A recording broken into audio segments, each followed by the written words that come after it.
thereabouts, just after nursery education vouchers were introduced for 4-year-olds, I wrote a 1-page document for the Essex Daynurseries Association, and it was called The Squeeze on Childcare.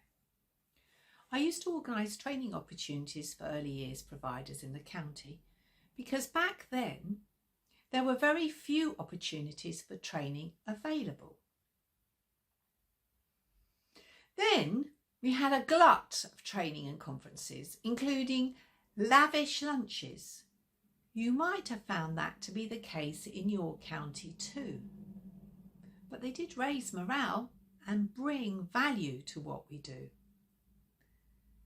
But I think it is significant, the title of that document, The Squeeze on Childcare. I've tried to find it in my files, but it was just too long ago, I think. But the point is that it is even worse now. The financial challenges that face the sector are enormous and serious.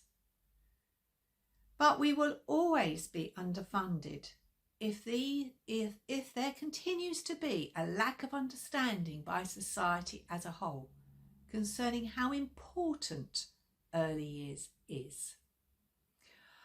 I heard someone recently say that for every £1 spent on early education, 13 is saved on adult interventions. That could be mental health support, prisons, substance abuse, all those on benefits perhaps. I guess all or many of society's problems. In my work, I am amazed how early years practitioners themselves don't really know or understand the level of responsibility they hold.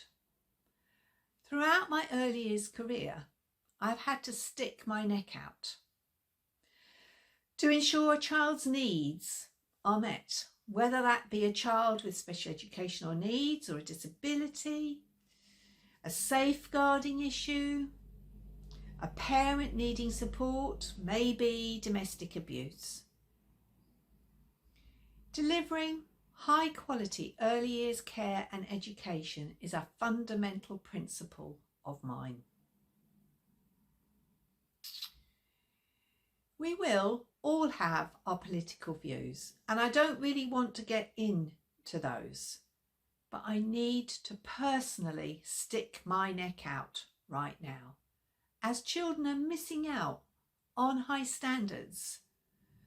Provision is closing, and the importance of our industry is totally overlooked, in my view, by society as a whole, not just by politicians. I wish to express my thoughts in how to get out of the situation, how to get us out of here. I have, as I hope you have, signed every petition and listened to people's thoughts on social media. I guess I have moaned as much as everyone about the situation and about the lack of action by or. These are my thoughts on the situation. I don't think the sector should refuse to take funding. Everyone would have to refuse it. Who would we alienate? Our customers. This for our business could possibly make things worse. The funding isn't directly their fault.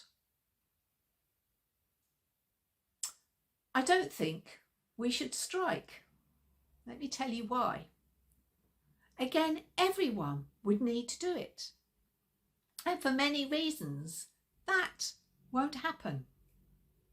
The whole country seems to be in strike mode right now. Who's going to take any care about another sector? Joining the railway employees, nurses, lawyers, postal workers. We need to be different.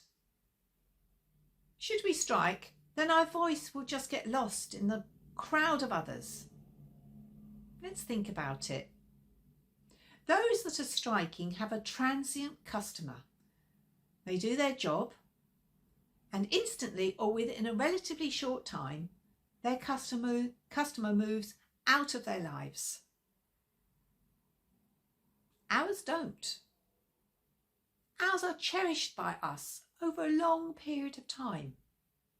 Strikes are designed and supposed to be inconvenient, not, in my view, to damage relationships. Do we want to ostracise the parents that choose to use our settings? We work, or should work, very closely with our paying customer, each family. We support, we advise, we collaborate, we empathise, we build trust. They can talk to us when they may not be able to do that with relatives. We know children thrive when there are strong relationships, not just with them, but with their parents. Bringing home and our settings together in the child's eyes supports their well-being. A rift between us and home is not an advantage for anyone. So we can't strike or make things more difficult for our paying customers. The trust we build with them is really important and easily lost. So what can we do? Well, let's think about that. We are a team of educators. Depending on the size of your operation, will depend on how many people are in that team. How many parents do you have in comparison? They could be our allies. We know them. They know us. They trust us. And I believe they can help us if we consciously rally them. This isn't just about the money. We need to, I think, look at the future. It is about raising our profile as professional educators that make a difference to lives. This is all about their children. Are we educating them though? Do they understand how important our roles are? Have you told them that 90% of their child's brain is likely to be grown before their child starts school? Have you told them that research has proven that what their child learns now in the early years will impact upon their child's life? Hypothetically, and I'm sure as creative people, you will think of your own examples. Have you told them you would like to send your whole team on a wonderful training course to enhance the opportunities for their child, but can't, as the funding won't allow it? Have you explained why it is important that their child has access to expand their understanding and language? How you would like to employ more staff to provide more opportunity for interactions, but the funding is keeping salaries so low that you're finding it difficult to recruit anyone at the moment. Many of us are aware of the research in how the experience of high quality childcare reflects on the child's future life opportunities, from exam results allowing better standards of living to physical and mental health.